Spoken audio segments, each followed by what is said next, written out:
अस्सलाम वालेकुम दोस्तों, की हाल चाल है। मैं थोड़ा मेज़बान मोहम्मद शाह ते तुसीं देख रहे हो अपना यूट्यूब चैनल सुपर टीवी। सब तो पहले तो जेडे वीर चैनल ते नवे उन्होंने एक रिक्वेस्ट कि चैनल को सबसक्राइब करो तो बेल आइकन प्रेस करो। लुटन मंडी अज आए हैं, चेक करते हैं मंडी के रेट शेट की सूरत हाल है। तो ईद तो बाद इंशाल्लाह जी पहली कवरेज है लुटन मंडी की।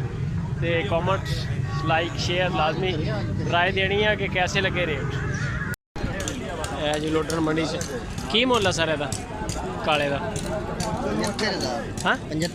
75,000। ये तू अगले का की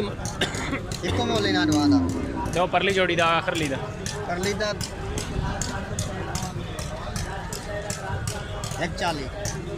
70 व्यापारी हो नहीं घर देना अपने नंबर शंबर है कोई नंबर ही मोबाइल नंबर दे दे जी। बच्चे तेरे सोने हैं लोग तेन फोन करनगे जो देखणगे तेरा माल। एक खीरा सारा दोंदे खीरे आउंदी ते हो जाणगे दोंदे। चलो जेडे बंदे फार्मां च माल शाल अज पा रहे अजकल उन्होंने लोड़ होंदी है जो माल। ठीक है जी। मोबाइल नंबर बोलो 0302 26 60 110। नाम की अपना मोहम्मद दिलावर अपने है जी मोहम्मद दिलावर। गड्डी भी अपनी है गड्डी अपनी अपना नंबर शंबर भी मिल जाएगा। कार्गो वाले बंदे बड़ा पुछते होंगे यार गड्डियां वाले आंदे नंबर दो माल अगे पिछे लैके जाना। 0301 60 93 766। तो अपना गड्डी के किन्ने जानवर पै जाएंगे यानी कि इदां दे बच्चे जेडे इदां दे बच्चे 7 पै जाने। लुटन दे रहने वाले ने मैलसी दे रहने वाले। चलो ठीक हो गया। ये किन्ने सीसी हुंदा गड्डी है जिहड़ी तुहाडे कोल? ये है 2000 सीसी।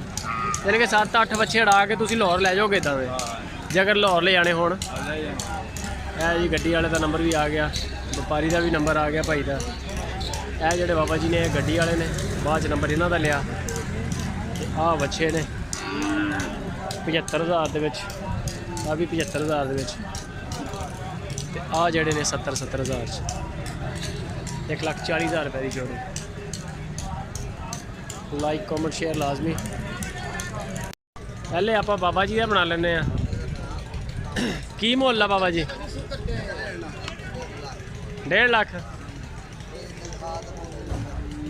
ये इतने नहीं बेचा इतने नहीं बेचा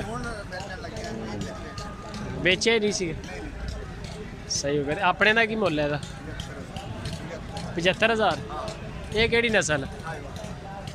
शाहीवाल नस्ल। तो यह जी है केड़ी नस्ल? देसी है देसी नस्ल। ईद तो बाद जी सूरत हाल सारी माशाल्लाह बड़े तगड़े तगड़े बॉलर का आ देख सकते हो तुम।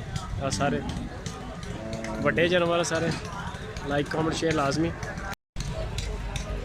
है जी लुटन मंडी ईद तो बाद ही सूरत हाल है सारी।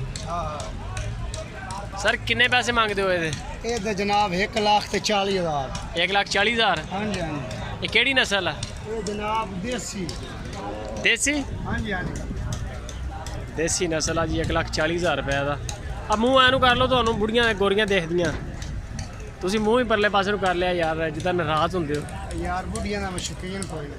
अच्छा हाँ हाँ ਉਹ कोई पूरा हो जाए बड़ी गल है। गोरियां दे रही गोरियां। बाबा जी की मुल अपने का? 1,60,000। केड़ी नस्ल है? हाँ जी अंग्रेज। अच्छा नवी नस्ल है। ये लुडन की नस्ल ही है लगता। सही है 1,60,000 रुपया जी। मालक जी का माशाल्लाह बच्चा जबरदस्त। की मुल है ਇਹਦਾ? 80,000। दोंदा दोंदा दोंदा ईद ते नहीं बेचिया इनू? हाँ जी ईद ते नहीं बेचिया? ईद ते नहीं विकया मोड़ को लम्मा भी दे ईद ते नहीं विकया तो हुन कोई की हो गया। मैं क्या शायद ईद ते ज्यादा पैसे मिल जाते हैं थोड़े सीजन होंदा उदों। हाँ जी हाँ जी। नस्ल केड़ी है? धन्नी दा जी। धन्नी दा 80,000 रुपया।